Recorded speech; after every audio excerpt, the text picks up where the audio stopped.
The Lancaster Jane Doe, identified as Alberta Lehman. Alberta was 63 when she, along with her car, simply disappeared. It's always a bigger puzzle when the car, as well as the human, are missing, and they are often found in a body of water. More so now than ever since we have diving teams and more advanced sonar equipment that help find these people. It's always a little overwhelming to think somebody was out there in the water all along while families were left wondering where the person went. In this case, Alberta Lehman had been gone since 1978, and every day of those 44 years, her daughter suffered and wanted to know what happened to her mom.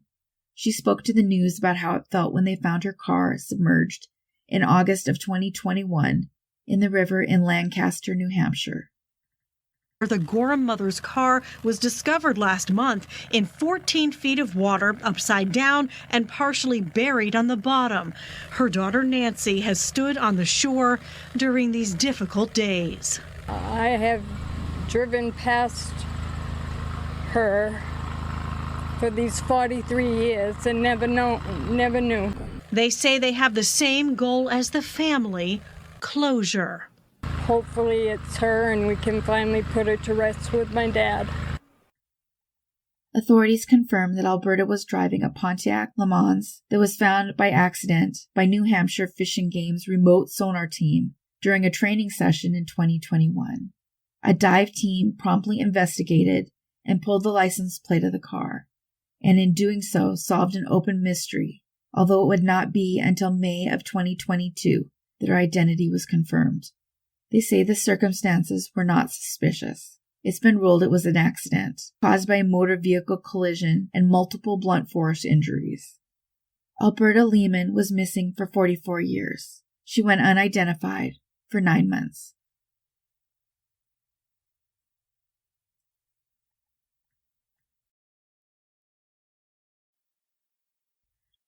The Conroe John Doe, identified as Charles Wayne Dodd. Charles Dodd was known as Charlie to his friends. He was found in January of 1988 when a man was walking along League Line Road, a few miles west of I-45, looking for a good place to hunt.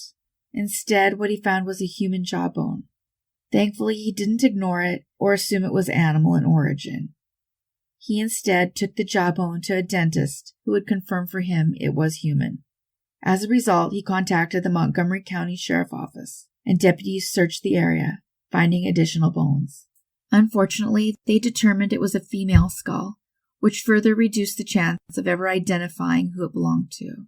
However, DNA analysis was done in 2010, and a correction was made. It doesn't appear, however, that any reconstructions were ever done of Charlie.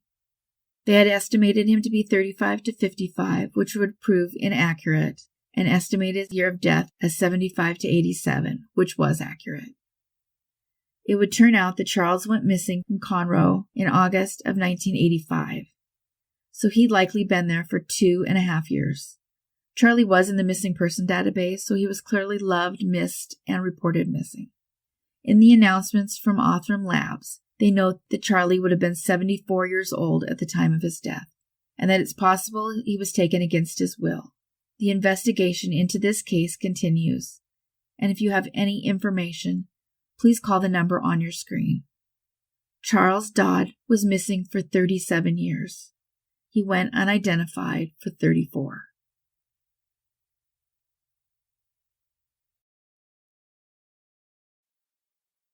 The Shreveport John Doe, identified as Kenneth Cole. Ken was 32 when he went missing from Blanchard, Louisiana, in 2015. His car had been parked in a Goodwill store, and he was nowhere to be found, although no other information appears to have been released. It would be 6 years before he was found in August 2021 in Shreveport, Louisiana. His skull was spotted in a wooded area off Financial Plaza Drive, which is near Highway 3132. This is about 20 minutes from where he went initially missing. Cadaver dogs tried, but they found no more remains, which in and of itself is suspicious. The cause of death couldn't be determined. Nothing's been released by authorities concluding this is a murder or suspicious death, but it very much seems that way. Kenneth Cole was missing for nearly 7 years. He went unidentified for 6 months.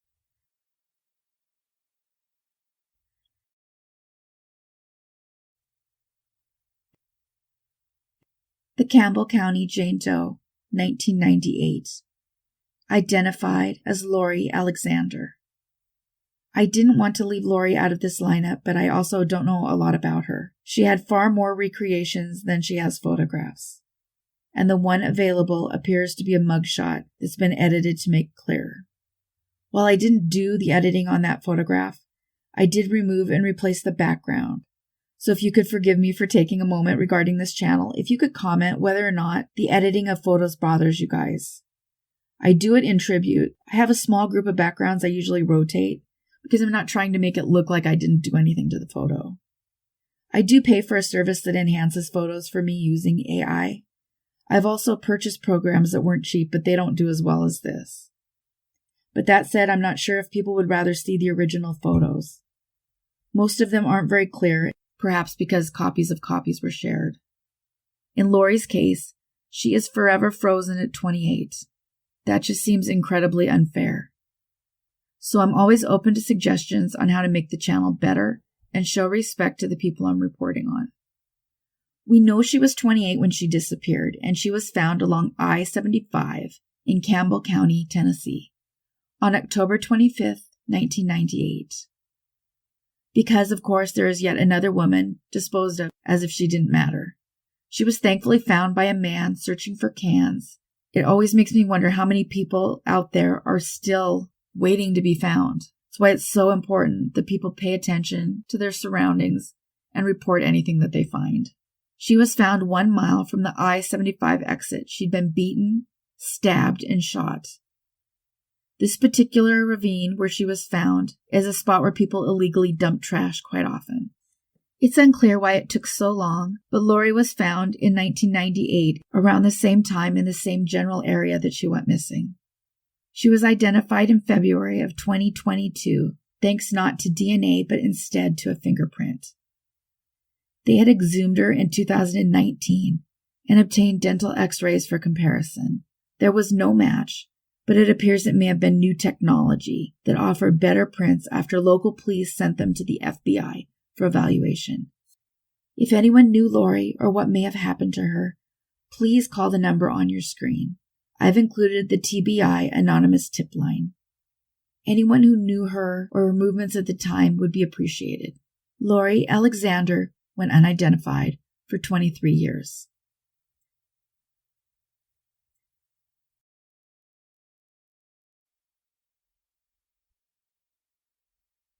The Palm Beach County Jane Doe, identified as Susan Poole. Susan Poole was just 15 when she dropped out of high school in Wilton Manors, Florida. Susan had moved into a trailer with her friend in a trailer park that was located near Fort Lauderdale in 1972. Then suddenly she just disappeared, although all of her clothes and even her pocketbook were still at home. She had left and taken off before, so her family wasn't sure it was against her will. She had a history of hitchhiking, and of course, this was 1972. It was completely normal to hitch and normal to pick up hitchhikers.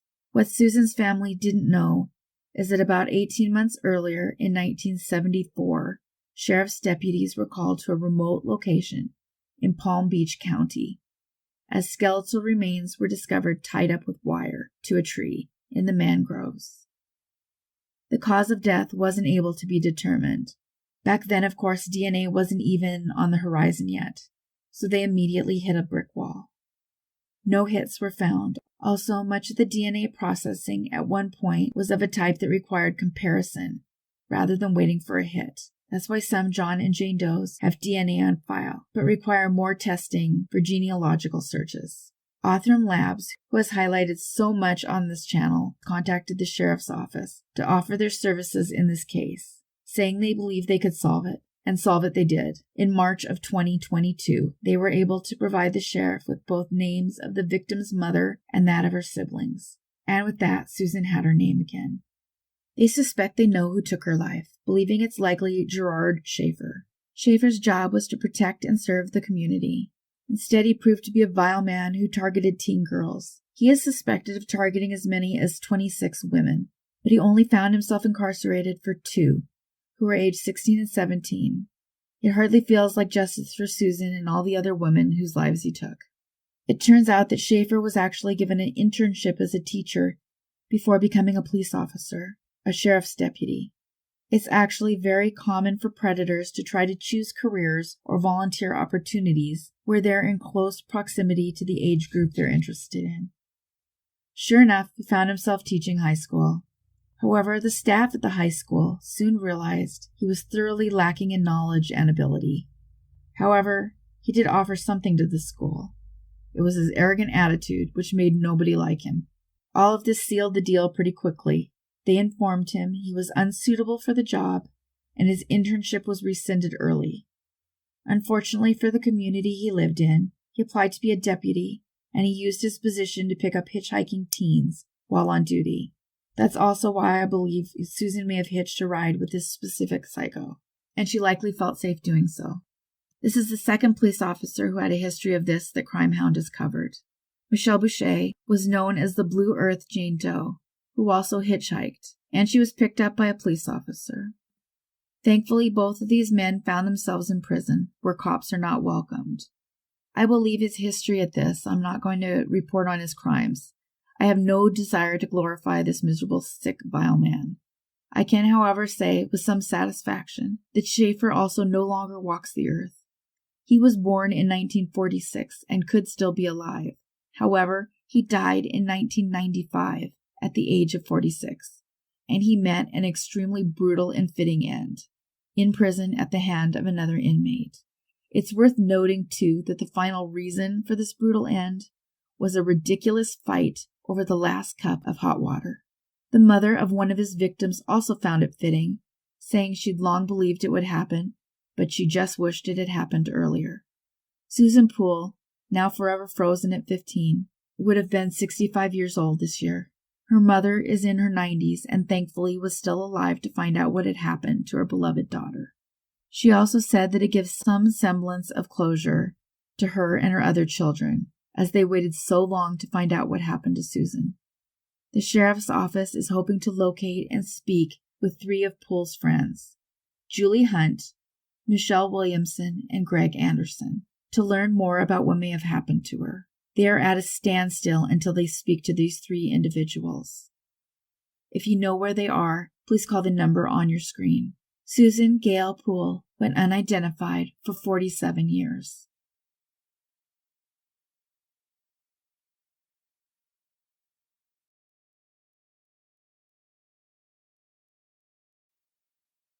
The Claiborne County John Doe, identified as Hoover Jerome Morris. 16-year-old Nicole Young adored her 18-year-old big brother Jerome.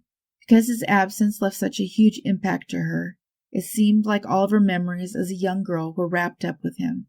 His loss overpowered any other memory, and she held on tight to what she remembered.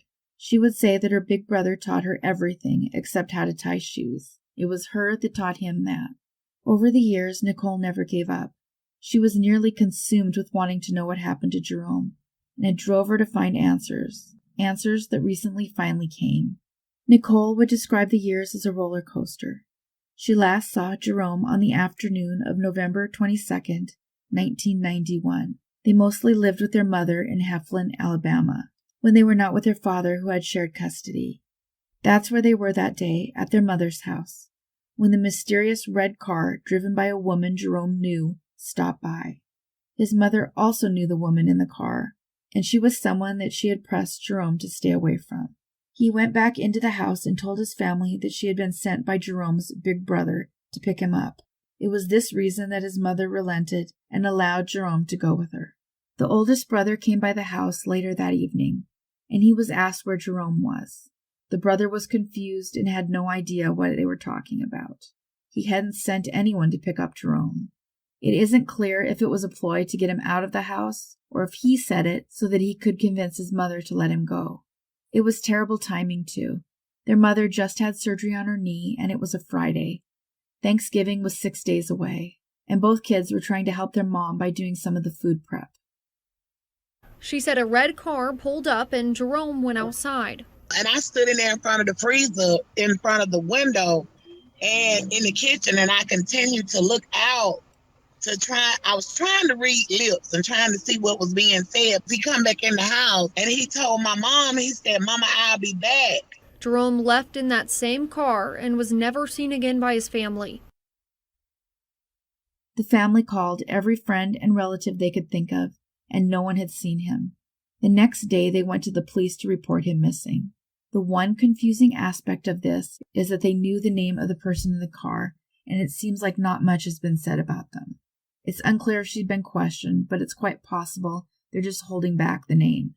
Nicole thinks it's possible her brother had been involved in drugs, but there's no proof that's the case. He was definitely starting to hang out with the wrong crowd. Nicole had been concerned and tried to talk to him about it once, but he just told her she wouldn't understand. Jerome's absence would hang over every Thanksgiving and every Christmas for the next 30 years. The Heflin police chief would meet with Jerome's sister and mother, who had steadily pressured him over the years to find Jerome. And it's not that he wasn't receptive, they just didn't have any leads, or at least any leads they recognized. In 2020, that same police chief in Heflin reopened the 1997 John Doe case.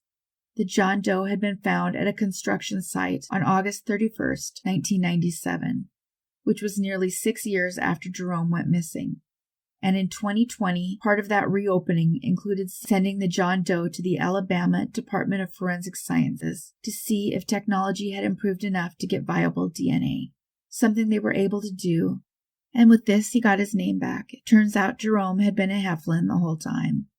The police said his identification came with leads, and they are hopeful it might be possible to close this case. Hoover Jerome Morris was missing for 30 years, and he went unidentified for 24. Jerome would be 48 if he were alive today.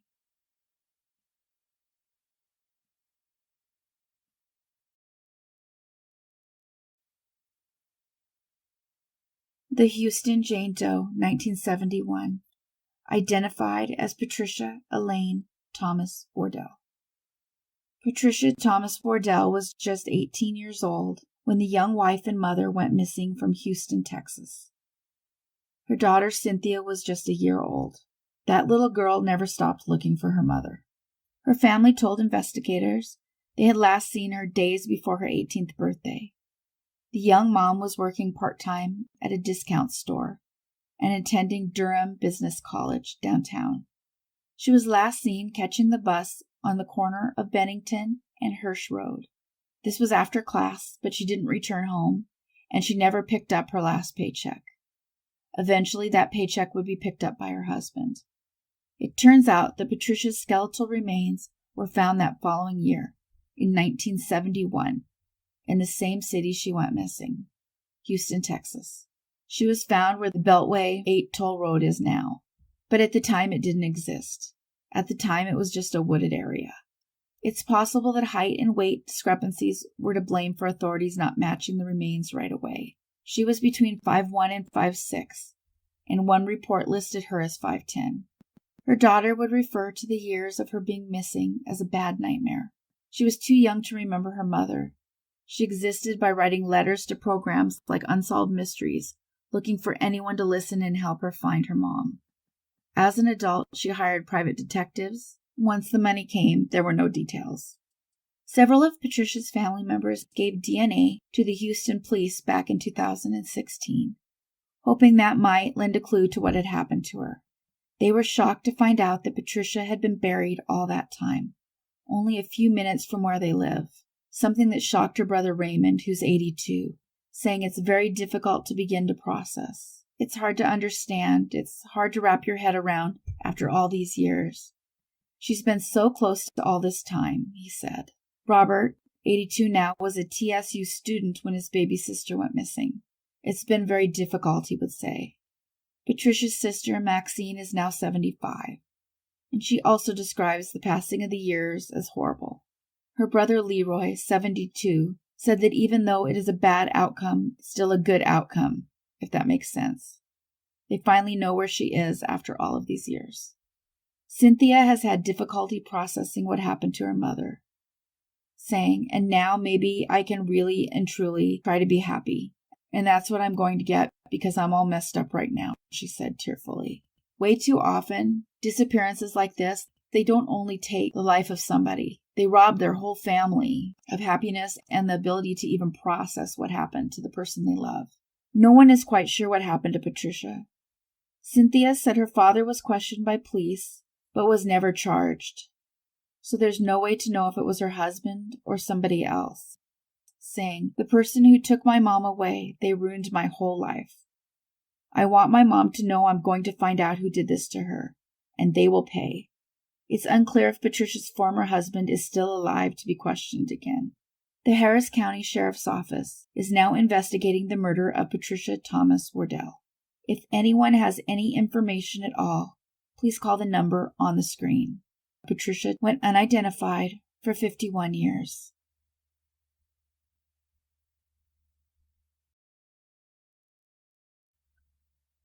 The New Lenox Jane Doe, identified as Brenda Sue Olinger Black. Brenda was last in contact with her family between 1980 and 1981. She would have been about 26 at the time. She had graduated from high school in Oregon and moved to an undisclosed city in California. She was reported missing at some point and entered into the NamUs directory in 2015. She was actually found a year after she disappeared, along Interstate 80 near New Lenox, Illinois. She was partially skeletonized, and plant growth had concealed the area. She died elsewhere and was transported to the scene. Authorities believe she was around 25 or older, 5'4" to 5'5". They did a clay recreation in 2014 in hopes of identifying her, but that unfortunately didn't work. They revised the creation in 2016, regressing her age to show her a little bit younger. Brenda's brother, Allie Black, actually contacted authorities in 2016 after seeing a report about the buckskin girl, believing that Jane Doe could be his sister. However, the buckskin Jane Doe was identified as Marcia King. He told authorities that Brenda had moved around a lot, and this was why she wasn't initially reported missing. It's unclear who her daughter was living with at the time, but it doesn't appear she was with her mother. She is mentioned in passing about giving her DNA in order to identify her mom. Brenda's brother also donated DNA for identification. It was not until Othram became involved that DNA would be the answer. She was identified just 1 week short of the 41st anniversary of her discovery. Othram had used forensic genealogy to locate relatives, eventually requesting DNA from Brenda's daughter. Brenda Sue Black went unidentified for 40 years.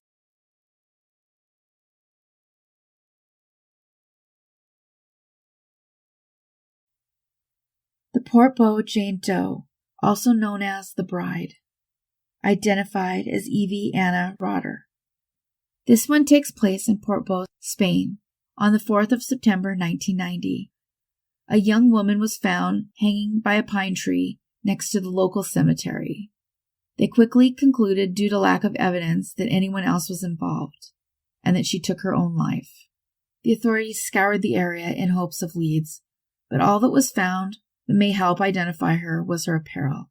Eventually, a lead came in suggesting she'd been with 2 boys in the local area on a terrace the night before. The lead, however, went nowhere. They did note, however, that her pants were not sold anywhere within the country. Could this mean the identification wasn't happening because she was from elsewhere? But if so, why go to another country and take your own life? For the next 2 decades, they hit a brick wall and asked these questions. They knew she was well groomed. Someone was missing her somewhere. They began to refer to her as the Bride based on what they describe as her clean appearance. Her photos were shared with the European police forces in 2001, and they made a public plea to exhume her body and collect DNA. They were eventually given clearance to do this, but when they went to exhume the body, they found they couldn't locate it. They were horrified to learn the young woman was buried simply in a mass grave. By 2015, the Spanish police began sharing her photos on Twitter to reach more people worldwide. But once again, nothing happened. No leads were forthcoming. That is until Girona Forensics, located in Spain, stated that because of the concern regarding legal issues, they had carefully embalmed her so that she could be exhumed and have DNA extracted. They once again requested finding her body and having DNA taken. But it's unclear why they would expect a different result this time, as they tried before and they couldn't locate her. It wouldn't be until 2022 that answers were to be had.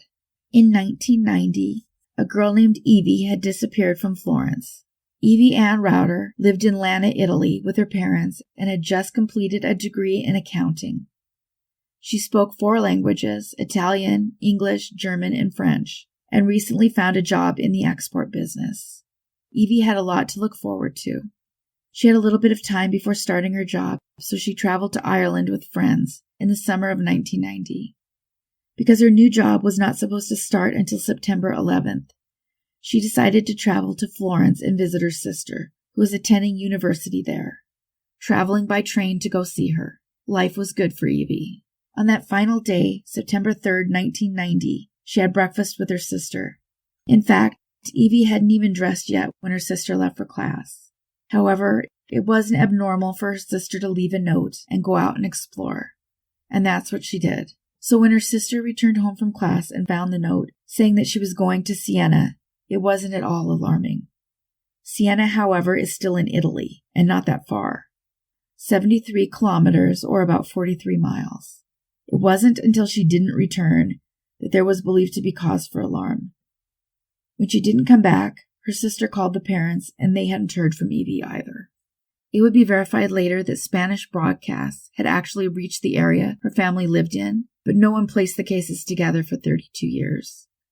After all, she was in Italy. No one expected her to be in Spain. While being in another country outside of the U.S. is more common, even in this case, it was a stretch. Her family suffered with her absence, not knowing where Evie went. Then there was a stroke of luck where none had been before.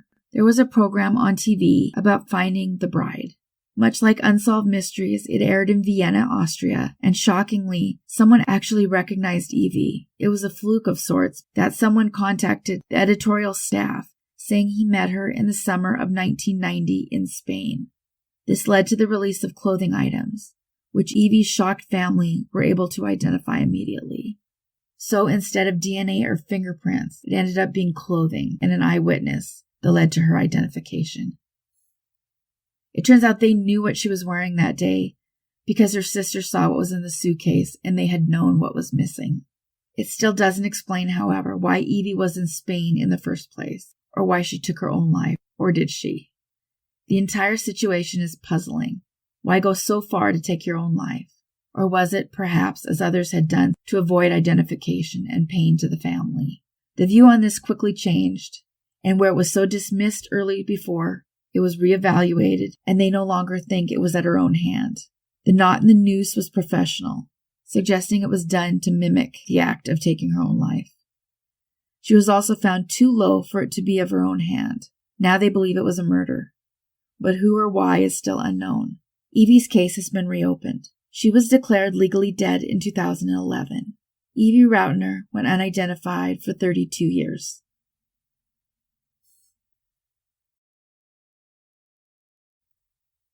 The LA John Doe, 2000. Identified as Rodolfo Reyes Jimenez, also known as Ralph Jimenez. This one is a little different from normal because there's still work to be done. Ralph Jimenez was found in an alleyway by firefighters who responded to a 911 call about a fire in the alley. This was a Los Angeles neighborhood in April of 2000. The implication is that Ralph was homeless. He had a ring that authorities had hoped would identify him, but it didn't. His identity was discovered in May of 2022 by a fingerprint.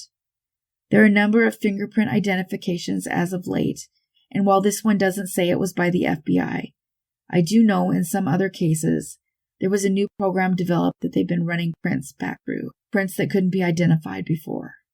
Even his age is up in the air. They list it as 34 to 56. Which is a pretty wide window. We don't know what caused his death, but we do know his name.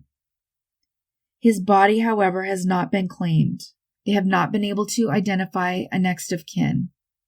If you know who this man is or who his family is, please call the number on your screen. Ralph Jimenez went unidentified for 22 years.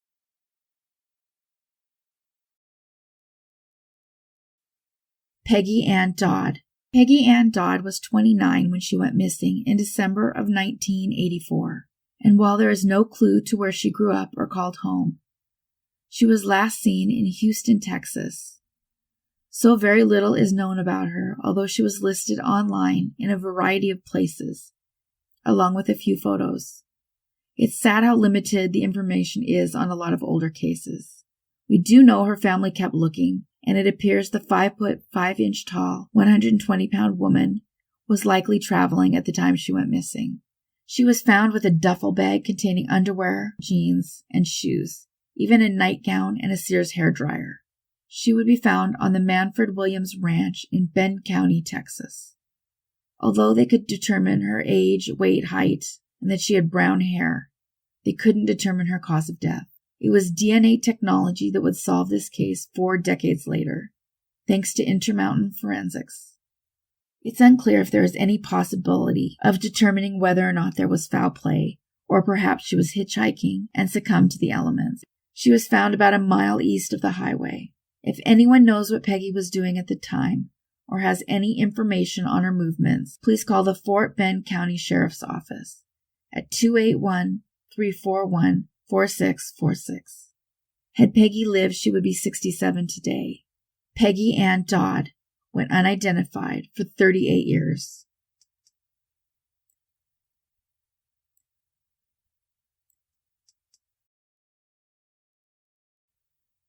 The Ossipee John Doe, identified as Dwain Dewey Poulin. This is one I nearly didn't cover. Mr. Dewey Poulin went unidentified for 2 years, and while it wasn't a long cold case, by not covering it, it felt like I was saying that Dewey didn't matter. And he did. He was an 84-year-old man who deserved more than disappearing from an assisted living facility. He had 2 daughters who loved him very much. Dewey was known to wander, and he'd escaped the Tanmouth Community Living Center in West Ossipee once before. But that time he was returned home unharmed. My first thought was anger at the living center. However, this story isn't quite that simple. A lawsuit was filed, and it's possible the home was in fact negligent, as Dewey's daughters both alleged the administrator assured them that a more restrictive environment was unnecessary. It is also important to be clear, the Tamworth Community Living Center won the lawsuit, but there are some serious concerns regarding these allegations. It's not unthinkable that one might not tell the truth in order to avoid liability.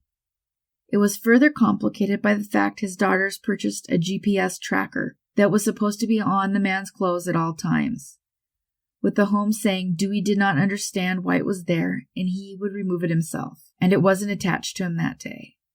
There are questions, however, of how hard they were trying to keep it on him. It turns out that Dewey had a prescription for the GPS from a doctor, making it mandatory to leave on. There was also a script for Seroquel, which is an antipsychotic that is sometimes given to dementia patients to calm them down. In Dewey's case, his condition had deteriorated to the point where he had aggressive tendencies. His family felt these would be exacerbated in a locked unit. But not only did the home not give him his GPS that day, he wasn't being given the prescription for Seroquel. Who knows, this could have changed the outcome. Ultimately, there's no winners because Dewey did escape and nothing will change that. The police suspect he might have hitchhiked with well-meaning travelers, trying to get to his childhood home in Wilton, Maine. He made it about 20 minutes away from his home and had another 2 hours to go to get to Wilton, where he had lived once upon a time, if that was indeed where he intended to go. When people like Dewey begin to lose cognitive function, the older memories are more solid.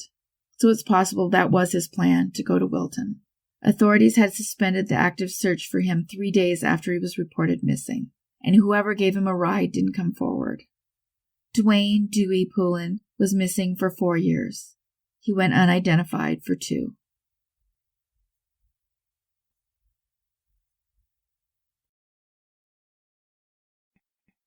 Thank you everybody for watching and listening. If you could help to get the channel noticed by the YouTube algorithm by liking and leaving a comment, Even if you can just leave a thumbs up or some emoji, it counts as engagement. It would be so appreciated.